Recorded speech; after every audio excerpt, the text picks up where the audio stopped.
So are you saying that, and I'm just jumping ahead a little bit, you're saying Bullet in the Chamber isn't from the idea of what you were You know, thinking about no, when you're we 15 years old? That didn't go in that trio. Yeah, no, we had a I don't remember what the other song was originally titled. We've got a demo sitting somewhere, but Bullet in Chambers actually was kind of a last minute thing, and it differs from the rest of the CD drastically.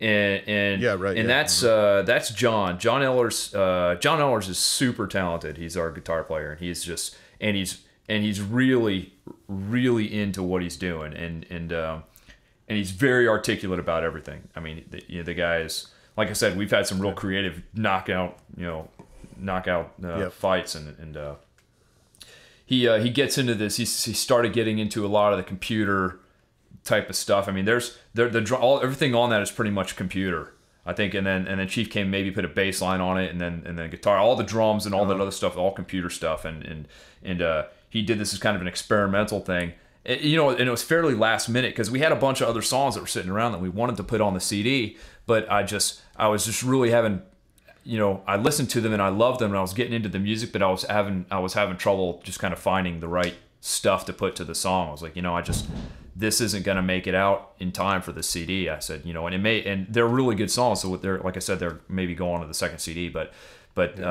and he was he was very disappointed that some of those didn't make it on. So he actually took a piece of one of them and then rewrote it completely, just turned it on its head and then put it to the thing and said, do this.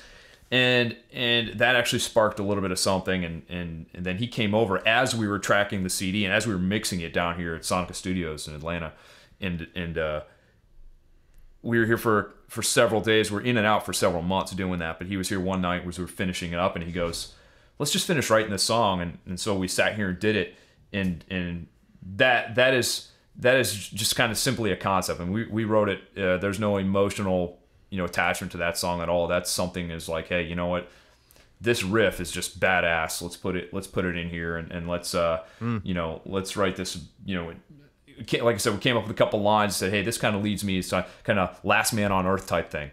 And once again, we go into this stuff about vampires and zombies and things of that nature. So this is one of these. Hey, this is the last guy on earth, and these are his thoughts, and this is what's happening as he's trudging out into these hordes of and masses of things. So that one was really kind of written with actually with some kind of commercial thoughts in mind. As far as maybe sticking it in a movie or something here and there, and just.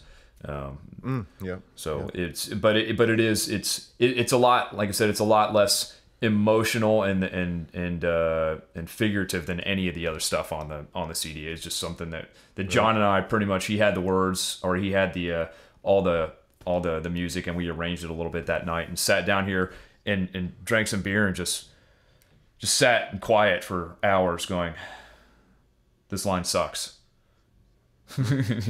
He goes, well, how about this line? I'm like, no, that line sucks. Just one of these things where that was pretty much the only one on the CD that I collaborated with anybody to do any of the lyrics on. And well, do you ever